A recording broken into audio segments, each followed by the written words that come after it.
Hello and welcome to my YouTube channel Mindful Book Craft. मैं हूं आपका host दोस्त गौरव। और आज हम जिस किताब की बात करने वाले हैं वो किताब है इकिगाई। इस किताब को लिखा है दो ऑथर्स ने, हेक्टर गार्सिया एंड फ्रांसिस मालरीज। अब इस बुक की स्टोरी जो है ना वो है जापान के ओकिनावा शहर की स्टोरी।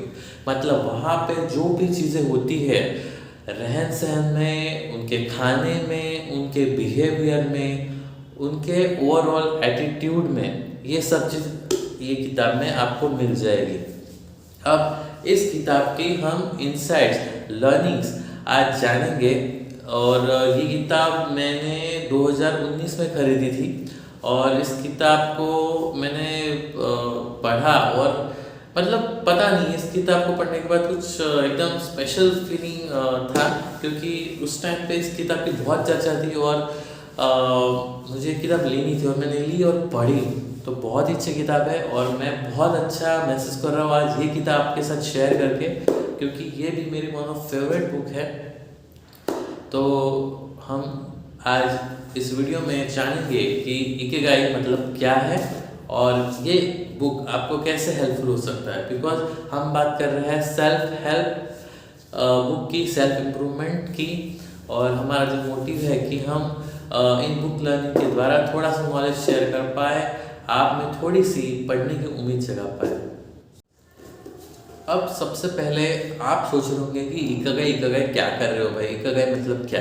तो इकिगाई का मैं आपको मीनिंग बता देता हूँ। इकिगाई एक जापानीज टर्म है। तो उसका मीनिंग ऐसा होता है, इकी मतलब लाइफ और गाई मतलब वर्क। तो इकिगाई हो गया लाइफ वर्क। तो ऑथर हेक्टर ऐसा बताना चाहते हैं कि लाइफ में आपको पर्पस ढूंढना है, वो चीज़ लाइफ का वर्क ढूंढना है, वो चीज़ है इकिगाई। अब हेक्टर ने शुरुआत में ऐसा लिखा था कि ये जो किताब मैं लिख रहा हूँ मेरे ब्रदर के लिए, जो मुझे हमेशा बोलते रहता था कि लाइफ में तू क्या करने वाला है। अब मैं हेक्टर को बता दूं कि वो उनके भाई सोच रहे हैं, वो सबके भाई सबकी फैमिली सोचती है और बोलती है कि तुम लाइफ में क्या करने वाले हो। ये सवाल तो कॉमन है और ये चीज़ को उन्होंने इतने पॉजिटिवली लिया कि वो अपने दोस्त के साथ जापान में गए, ओकिनावा शहर में, उधर रिसर्च किया और ये किताब लिख दी। काफ़ी मोटी किताब है और इसकी और भी दूसरी सीरीज़ है इकिगाई जर्नी करके, वो भी हम जल्द लाएंगे। वो मैं पहले पढ़ लूँ, उसके बाद मैं आपको उसकी लर्निंग शेयर करूँगा। तो इकिगाई कैसे बनता है आप देख सकते हो। तो 4 एलिमेंट्स का बनता है इकिगाई। पहला है व्हाट यू लव, दूसरा है what you are good at, तीसरा व्हाट वर्ल्ड नीड्स एंड चौथा what you can be paid for. अब ये सब का इंटरसेक्शन पॉइंट है वो है इकिगाई। अब इसका मीनिंग व्हाट यू लव मतलब आप लाइफ में क्या चाहते हो, what you are good at मतलब आपकी स्किल्स क्या है, व्हाट वर्ल्ड नीड अब दुनिया को क्या चाहिए, और चौथा what you can be paid for मतलब ऐसी चीज जिसके लिए आपको पेड किया जाए, मतलब आप जिससे पैसे कमा सकते हो। तो ये 4 चीज को मिला के बनता है इकिगाई।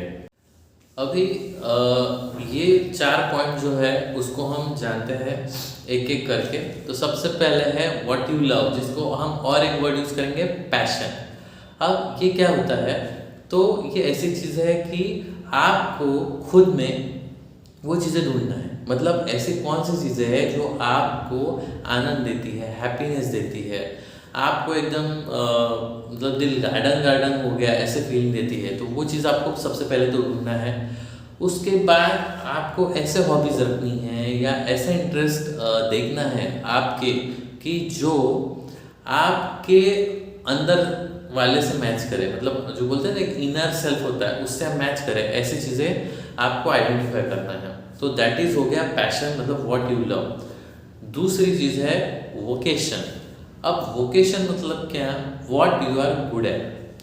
अब ये कैसे करना है, तो इसके लिए आपको आपके सारे स्किल्स आइडेंटिफाई करने पड़ेंगे। अब इसके लिए ना अभी नहीं लेकिन एक 7-8 साल पहले एक लोग एक काम करते थे, मतलब वो मैसेज करते थे या व्हाट्सएप पे होता था शायद, कि वो बोलते थे कि आप मेरे बारे में ये 10 चीज़ें बताओ, मैं किस में अच्छा हूँ, किस में बुरा हूँ, कौन सी चीज़ आपको अच्छी नहीं लगती। अगर आपको याद आ रहा है धुंधला धुंधला सा, तो हम ये करते थे। अभी तो नहीं चलता, वो उस टाइम पे चलता था कि लोग उस टाइम पे थोड़ा फ्री भी होते थे। अभी तो बिल्कुल आप मैसेज कर दो किसी को व्हाट्सएप पे तो वो 10 दिन देखेगा नहीं। ठीक है, जोक्स अपार्ट। तो आपको आपके दोस्त, फैमिलीज या रिलेटिव्स की मदद लेके आपको ढूंढना है आपके स्किल कौन से अच्छे हैं, आप किस में टैलेंटेड हो। उसके बाद आपकी जो स्किल है ना, आपको उसको देखना है कि इसका प्रोफेशनल लेवल है क्या। मतलब कोई अगर स्किल है जो आपको पसंद है, करना पसंद है, तो आपको ढूंढना है कि उसके रिलेटेड कोई कोर्स है क्या, कोई वेबिनार है क्या। ठीक है, तो ऐसा आप ढूंढोगे तो आपको पता चलेगा कि आपका जो स्किल है वो एक लेवल पे है, और उसके आगे जो करना है, मतलब जो थर्ड स्टेप है, वो भी उसमें पता चल जाएगा। नंबर 3 है मिशन। अब मिशन मतलब व्हाट द वर्ल्ड नीड्स। आप देख रहे होंगे कि जितने भी ऑर्गेनाइजेशन है, कंपनीज है, एनजीओज है, सबका एक मिशन होता है कि वर्ल्ड में हमें कुछ चेंज करना है। मतलब कोई अभी प्रॉब्लम है तो उसका सॉल्यूशन लाना है। देखिए जितने भी स्टार्टअप्स अभी आज के टाइम में अवेलेबल है, वो सब एक सॉल्यूशन बेस पे है। मतलब उन्होंने प्रॉब्लम आइडेंटिफाई किया और वो सॉल्यूशन दे रहे हैं।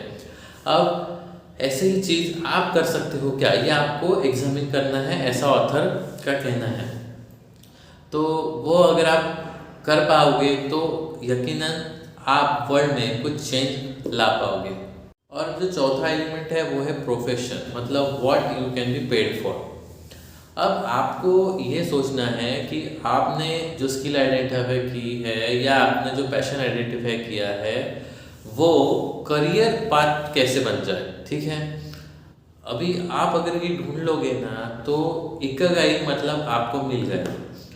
अब इसमें और एक चीज़ कर सकते हो कि आपको अपॉर्चुनिटीज़ ऐसे ढूंढना पड़ेगा जो आपकी इकिगाई से अलाइन होती हो, और जो आपको साथ ही साथ एक फाइनेंशियल स्टेबिलिटी दे। बहुत बार ऐसा होता है कि हम इकिगाई के लिए जाते हैं, बट जहाँ पे अगर हमको कुछ नहीं मिल रहा है, ठीक है, आपको फाइनेंशियल स्टेबिलिटी भी चाहिए, वो भी इम्पोर्टेंट है लाइफ में, तो आपको बैलेंस करना है, ऐसी इकिगाई आपको ढूंढना है। अभी आप ऐसा सोच रहे होंगे कि इकिगाई को ढूंढना कैसे। तो इकिगाई को ढूंढना मुश्किल है, लेकिन नामुमकिन नहीं है। मुश्किल इसलिए क्योंकि ये खुद के अंदर झांक के ढूंढना है, जो सबसे डिफिकल्ट काम है। मतलब अभी आप थोड़ा हिंट आपको आ गया होगा कि मैं बोल रहा हूँ मेडिटेशन, तो हाँ, लेकिन इस किताब में आपको मेडिटेशन के साथ साथ कुछ ऐसी टेक्निक्स भी दी गई है जो अगर आप पढ़ोगे, ट्राई करोगे, तो बहुत बेनिफिट होगा, क्योंकि आप खुद को इसमें ढूंढ लोगे। अब अगर आपको वो टेक्निक्स के बारे में जानना है इस किताब के, तो 2 रास्ते हैं। एक, ये किताब खरीद लीजिए या ऑडियो बुक सुनिए और वो पॉइंट जान लीजिए, या दूसरा, कमेंट करो इस वीडियो पे कि इस पे वीडियो बनाओ, जो ये टेक्निक्स इसमें हैं, खुद को ढूंढने की टेक्निक्स है, डिस्कवरी टेक्निक्स इस किताब में बताई है। अगर आप चाहते हो कि उस पर मैं वीडियो बनाऊं, तो प्लीज़ डू कमेंट कि आप इस पे वीडियो बनाओ, तो हम इस पे वीडियो बनाएंगे।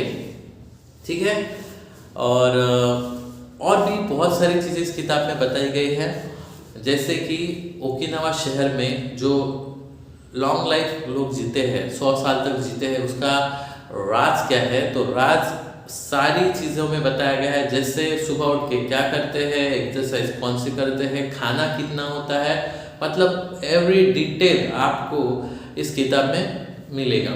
और मतलब क्या होता है कि हैबिट्स के बजाय उन्होंने एक सिस्टम डिज़ाइन किया है, और वही सिस्टम में लोग रहते हैं, और इसी वजह से 100 साल तक जीते हैं, या 100 साल से भी थोड़ा ज़्यादा जीते हैं।